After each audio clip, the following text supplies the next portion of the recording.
Hey, what's going on, friends? I hope everyone is doing well today. Just want to do a recap of a video, a live stream I did the Saturday after the big dust storm and windstorm here in West Texas. For those of you who are new here, I'm the roaming prepper. I go by Pete, and I kind of talk about preparedness from a lot of different perspectives, but mainly about the travel side of things. Truth be told, I traveled a lot on my previous jobs. And I realized that we all spend so much time on the road, even if you don't travel outside your city. You know, you spend an hour or 2 hours commuting to and from, and then you're at work for 8 hours, say, just like an 8 to 5 person. So you add that up, that's anywhere from 10 to 12 hours of your day not at home, right? So you have all these preps at home, and that's fine and dandy, but what happens if you're at work? I personally think there's more of a chance something had happened while I'm at a work site than I'm at home. And that's kind of the gist of the channel. I've had a lot of new people show up, so thank you for joining me. And thank you to all the other channels, Prepper Dog, Hudson Valley, Livingston Man, Vision, The Angry Prepper, Prepper Now, NY Prepper. Geez, I'm missing a few people here, and I apologize. It's been a week. And a busy weekend. But to all the people who've shouted me out and all of my mods and followers who share out my content, thank you, all of you, genuinely. And I know I'm missing a bunch of folks. So anyway, we had this windstorm. And when I say a windstorm, it was Cat 1 hurricane winds. And they were sustained for the better part of 5 to 8 hours across New Mexico and Texas. And when I say New Mexico, I'm talking almost all the way past Hobbs to the west and way past El Paso into like almost halfway through the state of New Mexico, coming across the central part of the Southwest, over the Panhandle, Amarillo, over Lubbock, over the Midland, Odessa area, El Paso, and then it went all the way to Dallas and Austin, and those areas got a bunch of the wind and dust and dirt. And then, unfortunately, it hit humidity and it morphed and it started creating tornadoes and flooding and all sorts of stuff into Louisiana and the coast. So it was a really nasty storm system that developed. In our area, our work, energy sector, construction, trucking, is 24/7 in this part of Texas. And the amount of accidents and incidents that happen that were probably unnecessary is phenomenal. I posted a few videos. If you're on X or Instagram or Facebook, you can just look West Texas windstorms. Now, it does happen a lot. This one was uniquely bad in that it lasted for so long. Usually it's a couple hours and they're gone. This one went on for almost a day and a half, 2 days of sustained winds. Gusts were recorded up to the 80-mile-an-hour range. Airports got shut down. Flights got redirected. And those of you who live in this part of the country, they come kind of like a hurricane. Every few years you get one. A lot of new people in the area are absolutely freaked out. So a few pointers for when you wind up in this kind of situation. First of all, when you get up in the morning, whether you're just commuting, you're going to a work site, vacation, check your weather. This is like 101. Not just on your app. Watch the news, hear what the weather people have to say, and then physically go outside and look for yourself. I can't tell you how many times they're like, it's going to be a bright sunny day. I go out and there's thunder. I'm like, well, clearly not in my area.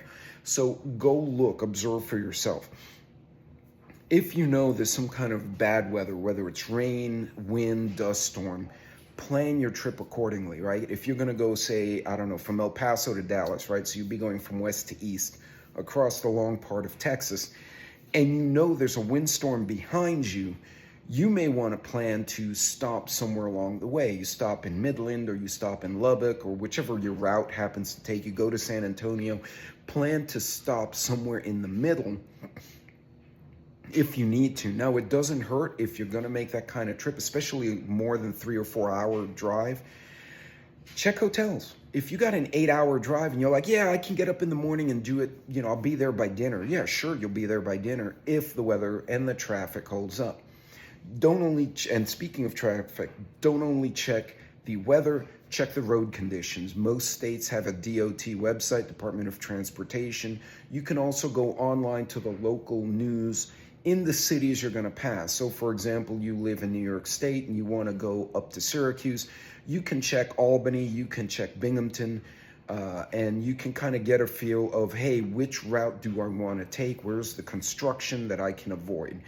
The more negative variables you have going against you, the worse your trip's going to be and the more risk you put, right? As an engineer, I'm a math guy. So if I take steps that put positive action in my direction, I reduce my risk. I talk about this in my book about creating a risk, understanding your risk, creating a heat map, which is basically a visual measure of risk.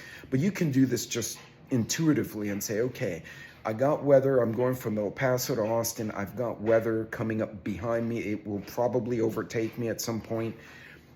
Where will it hit me? It probably hit me. Do I need to check and see if there are hotels somewhere along the route, a Holiday Inn? Even if you just stay there for the night, or is there a good McDonald's, maybe a 24-hour truck stop? I'll be honest, I've gone to Love's and Pilot and Buc-ee's whenever I can find one. If the weather gets really bad, I'll just pull in, I'll go fill up my tank, leave it under the gas terminal. I'll go inside and I'll go hang out for a bit. I'll go eat a taco, get a soda, I'll walk around a bit. A lot of them have a sitting area, you can have a seat, just chill out for a minute, check your internet. So do that, check your weather, check your traffic and road conditions. Now also let someone else know where you're going and what your route's gonna be and what your alternate will be. If you don't show up, and this is something we do at work, if I know I have a salesperson or an engineer or a work crew going from A to B and they're supposed to take, whatever route, and they don't show up in time, and we call a radio and we cannot reach them, we're gonna send what we call a driver rescue. We're gonna send another truck out there, probably 2 people, and go see where they are. And if we're not sure what route they're taking, it makes it immensely difficult. Whereas if we know, okay, they're either going down this way or that way, we'll send 2 pickups, 4 people, 2 in one and 2 in the other, and one goes down Route A and one goes down Route B until we see if we can find where the crew is. This is something you should be doing anyway as part of your family trip planning. Again, the fundamentals, having a get-home bag, truck bag, bug-out bag, whatever you want to call it, is good. If you don't have a lot of resources, or if the route you're taking has very long stretches where there are no available amenities, you probably want to bring a shovel, toilet paper, and some water. Some soda, some snacks, especially if someone gets low blood sugar, and it's just smart. So folks, when you make these trips, plan them out. This storm literally created an accident toward Lubbock that involved over 40 vehicles. At this point, that was the most recent count. I originally said it was like 15. It actually went up to 40. There were one car hit another one, then a semi tried to avoid him. He got flipped over in the wind because he made an abrupt maneuver trying not to kill the first 2 people. Then he wound up across the road, and then people just started smacking into each other. Then people coming the other way got disoriented by what was happening on the oncoming lanes, and they started having wrecks. It was a hot mess. They wound up shutting down the whole stretch of highway just to avoid more people getting hurt and killed. So folks, be smart. And again, if you're expecting something really bad, don't take the trip. Don't drive or delay the trip. Call your boss, call your friend, whatever you're doing, and say, hey, this is not a good idea right now. Anyway, I hope that helps you guys. Plan your trips, be safe. Remember, we spend so much of our life not at home that it's important that we also plan for when we're out there. And just reducing the risk. Don't take the trip if you don't have to, and if you absolutely have to, plan it to put all the odds in your favor. Anyway, that's it for this one. God bless, Godspeed. I hope to see you on the next video, and thanks again for joining me. To all my new subscribers, welcome, and I look forward to interacting with you guys as we move through the year. You guys be safe out there.